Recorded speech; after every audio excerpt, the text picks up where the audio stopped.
لکه زه نشم بیانولی د هغې هغه درد ما سره الفاظ نشته چې هغه ماشومان په کوم تکلیف کې وي. موږ سره رابطه وشوه د پنجاب نه یو دوه خویندې وي او افغان راغلي وو پنجاب ته تللي وي پنجاب کې چا په لاس ورغلي وي داسې ماشومان بیا داسې سټیپ اخلي هغوی بیا دومره لوی قدم اخلي چې د کور نه بهر قدم ږدي او بیا دغه دې معاشرې ته راځي چې دلته کې ډېر زه وایم چې انسانیت ماته نه ښکاري دلته ډېر زناور ژوند کوي دلته. زه دې کې مین خبره د پیرنټس کوم پیرنټس چې دي نو هغوی خپل بچو نه ځان بېغوره کړی دی بل هغوی ځان د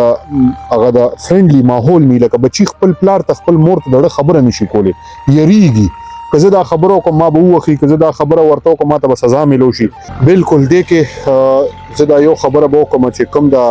ماشومانې وی نو هغوی دا وی چې یاره مونږ کوم خاندان سره تعلق ساتو د پښتو معاشره ده او زمونږ کور ته تلل اوس مرګ دي دومره هغه اړیکې وله یاره جوړه کړې ده چې نن هغه خاندان په تکلیف کې او نن دغه دوه ماشومان په تکلیف کې وړې ماشومان نو زه یم چې خپلو بچو سره داسې یو زندګي او یو داسې سټیپ هغو سره اوچتول مثال پکاري چې یو دوستانه ماحول پکاري خپل بچي له مینه محبت ورکول پکاري. دویمه خبر دا ده چې پښتو د سړي پختۍ ماتوي چې پیدا دي زمونږ هم لوریانې زه یم چې کله هم د رښتې خصوصا د رښتې خبره کېږي نو زه یم پښتو شاته ایښودل پکار دی او اسلام چې کوم دی رامخکې کول پکار چې اسلام شریعت بالغ بچي ته څه حکم دی. بسم الله الرحمن الرحیم. ګرانو کتونکو زه یم ستاسو ورور ذیشان خان او تاسو ګورئ پبلک هیلپ ټي وي. قدرمنو دا وخت کې د شپې په کم 11 بجې دي راسره ترڅنګ هیومن رایټس ټیم هم ولاړ دی توره شپه ده د هیومن رایټس ټیم ته یو خبر راورسېدو چې دوه ماشومې جنکۍ چې هغه د کور د څه مسایلو د وجې بهر راوتې دي او بیا د هیومن رایټس ټیم همیشه دغه خپله ذمهواري ګڼي چې دغسې بچو تحفظ وکړي. بیا دې رالو سره چونکې موږ ته هم اطلاع راورسېدله غوښتله مو په د انسانیت لپاره دا خدمت دا د الله تعالی زموږ نه هم واخلي دا یو اهمه فریضه ده. بیا زه دغه فرینډس ته به هم یو میسج ورکوم هغه د دې په الفاظو کې او پښتنو صرف دغه یو خبره به کوم چې الله تعالی دې په موږ لوی رحم وکړي. موږ کوم وړخ ته روان یو د ټول نه ډومبې خو شانم خان ستاسو یو جهان مننه همیشه چې داسې سټیپ راغلی دی داسې څه مسایل راغلي دي د پښتون بچو دپاره د اقام دپاره نو تاسو پکې یو اهم کردار ادا کړی دی چونکې دا ټیم که وګورو نو خلک په خپلو کورونو کې ناست دي او تاسو بیا د قام د خدمت دپاره لګیئ. نن دا واقعه څه وه دا لږ مختصر الفاظو کې د کتونکو سره شیر کړم. دا بیسیکلی موږ سره رابطه وشوه د پنجاب نه یو دوه خویندې وي او افغان راغلي وو پنجاب ته تللي وي پنجاب کې چا په لاس ورغلي وي هغوی سره د الله خو کړي هغوی موږ سره رابطه وکړه چې یاره یو دوه خویندې نو ډېر تکلیف کې دي او پوهېږي نه ساده دي موږ ورسره څه وکړو موږ ورته دي څه طریقه موږ ته راورسوی وي پېښور ته راغو موږ ریسیو کړو او دارالامان ته م راوسته هلته کې م دغه کړو اوس انشاءالله مخکې دا مسله به له حل کوو خو مین خبره داسې ده دا د روژې بختوره میاشت ده او د هغوی هغه تکلیف چې مونږ ولیدو نو یقین وساتئ یو عجیبه درد د هغوی په سترګو کې د هغوی په اوښکو کې لکه زه نشم بیانولی د هغوی هغه درد ما سره الفاظ نشته چې هغه ماشومان په کوم تکلیف کې وي او دا صرف د انا د وجې دا صرف د هغې بېغورۍ د وجې. شانم خان وجوهات څه کېدای شي داسې ماشومان بیا داسې سټیپ اخلي هغوی بیا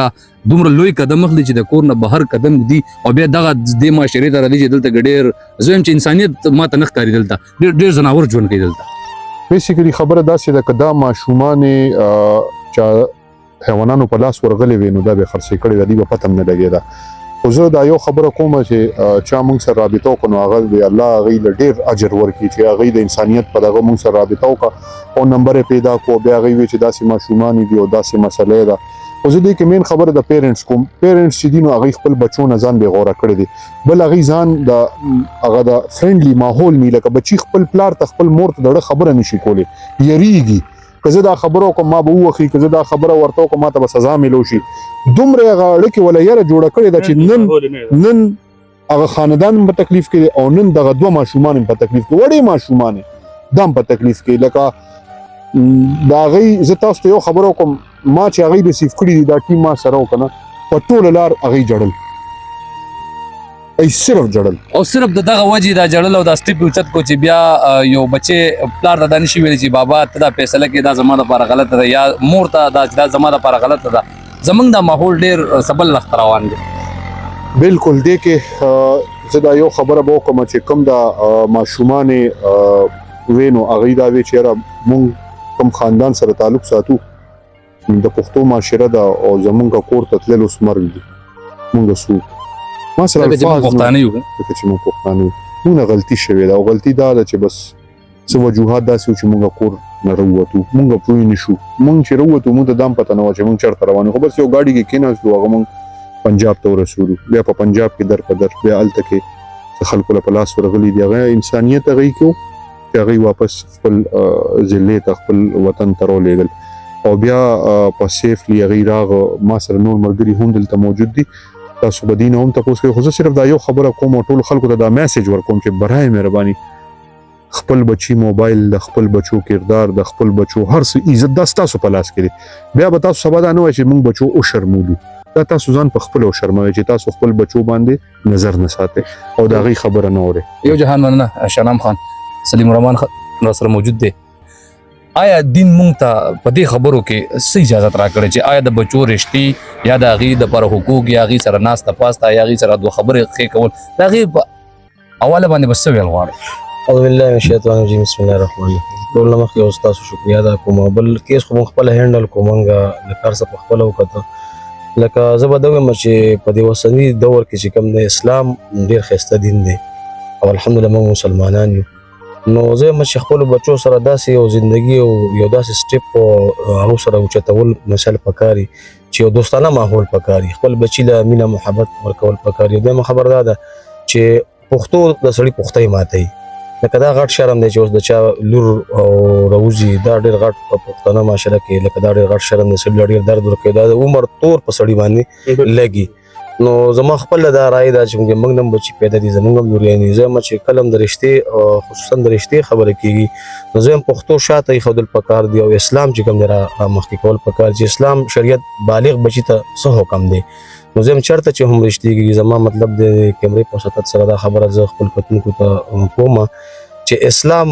مقدم کوي پښتو وروستو کوي چې کله موږ د اسلام په دایره کې نو زموږ عزت به هم محفوظ وي زموږ رشتې به هم محفوظ وي او زموږ هر څه به محفوظ وي که موږ مطلب دلته د بچي دی انا ته وګورو چېرې زما بچی دلته خوشحاله نه دی او زه هغه سره انا کوم ضد کوم نو دا د هغه د زندګۍ د ژوند د بربادېدو سبب هم جوړېږي او دویمه خبر دا ده چې دا کم کیس موږ ته مخې درالو هم د دې پلار هم د دې وروڼو عزت خو اعلان دی خو زه الحمدلله هغه موږ کوشش به کوو چې انشاءالله د فیملي سره موږ په څه طریقې سره ورسو خو زه اوله دا ډاډګیرنه ورکوم چې کومې ستاسو بچې راوتي دي الحمدلله دا یو محفوظ لاسونو ته راغلي دي او د دې عزت چې کوم دی هغه بحال دی موږ خپل پوره کوشش کړی او داسې کردار پکې موږ ادا کړی لکه سړی چې خپل بچي خپل لور سره ادا کړي لہذا خپل بچو ته د رشتو په ماحول کې چې کوم اسلام ته کتل پکار دي پښتو چې کوم دی هغه مطلب سړی رستو کړي انشاءالله زموږ عزت او د هر څه به قایم او دایمي یو جهان مننه قدرمنو څنګه خو دې خو خبرې وکړې خو چونکې زه به یو خبر وکړم چې موږ همیشه څنګه دې خبر وکړه نو موږ دین رستو کړی موږ پښتو را مخکې کړې ده موږ خو ځان ته پښتانه وایو او پښتو چې کوم ده نو زمونږ پښتنو هغه پګړۍ هم په سر وي او بیا د پښتو الفاظ هم وایو خو بیا موږ روان ډېر غلط اړخته یو بیا هغه پښتو بیا هغه پګړۍ چې هغه په خاورو کې میلاو شي صاحبه هغه پښتو په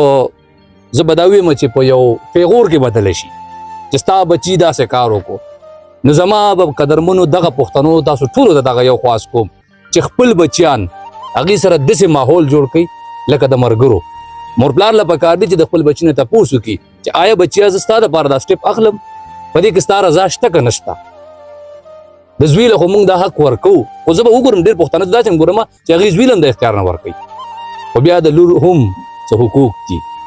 او الله تعالی به زموږ نه د دې تپوس کوي چې تا له خو ما یو ښکلی دین اسلام درلېږلی او هغې کې ما تا ته ویلي چې ته هره فیصله کې دا د بچي په صلاح او په رضا وکړه داسې سټیپ پښتنو مه اخلئ چې بیا ستاسو عزت